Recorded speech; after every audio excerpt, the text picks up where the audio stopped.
নমস্কার বন্ধুরা, মঞ্জু কিচেন হাউজে আপনাদের স্বাগত। আজকের আমি এক বাটি সুজি দিয়ে এই রেসিপিটা বানাবো। অল্প সময়ে অল্প উপকরণে এই রেসিপিটা বানাবো। আপনারা পুরো ভিডিওটা দেখতে থাকুন। এই এক বাটি সুজি নিয়েছি, এই সুজিটা আমি এবার ঢেলে নেব। আর এক বাটি চালের গুঁড়ো নিয়েছি, চালের গুঁড়োটা পুরোটা দেবো না, হাফ দেবো।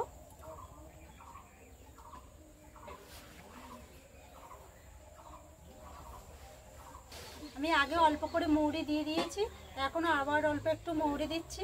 আর এই মৌরিটা গালে পড়লে খেতে খুব ভালো লাগবে। সামান্য পরিমাণে খাওয়ার ছোটা দিয়ে দেবো, একদম সামান্য, অল্প করে লবণ। এবার এগুলো সব একসাথে ভালো করে মিশিয়ে নেব। অল্প করে বাটিতে দুধ নিয়েছি, জাল দেওয়া দুধ। এর মধ্যে চিনি দেবো 2 চামচ। এটা ভালো করে আমি গুলে নেব।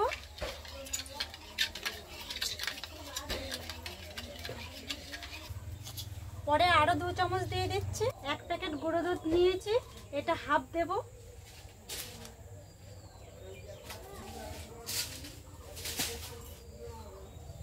এই দুধের মধ্যে আমি চিনিটা মিশিয়ে নিয়েছি ভালো করে।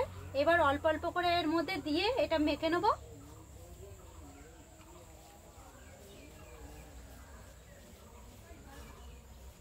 কি বানাচ্ছ ওটা? এটা একটা নতুন রেসিপি বানাচ্ছি। কি শুনি দেখি। এটা একটা খাস্তা। খাস্তা দাও একটু খাই দেখি। একটা ডো বানিয়ে নিয়েছি নরম। হালকা করে হাতে তেল লাগিয়ে নেব। এই ডো থেকে অল্প অল্প করে এইভাবে লেচি বানিয়ে নেব।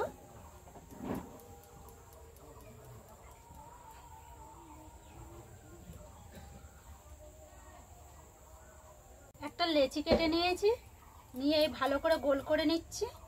নিয়ে মাছ বরাবর একটা এরকম আঙুল দিয়ে একটা ছিদ্র করে নিলাম। নিয়ে এইভাবে সবগুলো আমি বানিয়ে নেব। কড়াইতে সাদা তেল দিয়ে দেবো। তেলটা হালকা গরম হয়ে গেছে, এবার এগুলো ভেজে নেব।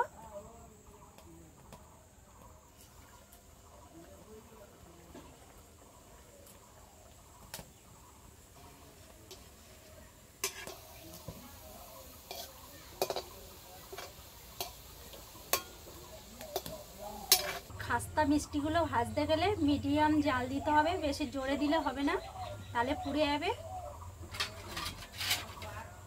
সবগুলো এইভাবে ভেজে নেব। আপনারা চাইলে এগুলো মিষ্টি রসের মধ্যে দিতে পারেন, আমি মিষ্টি রসের মধ্যে দেব না। কি সুন্দর খাস্তা মুচমুচে হয়েছে। আর এই খাস্তা মিষ্টি রেসিপিটা কমপ্লিট হয়ে গেছে। আপনাদের যদি ভালো লেগে থাকে লাইক সাবস্ক্রাইব করবেন। আর এরকম নতুন নতুন ভিডিও নিয়ে আপনাদের সামনে আমি আবার আসবো।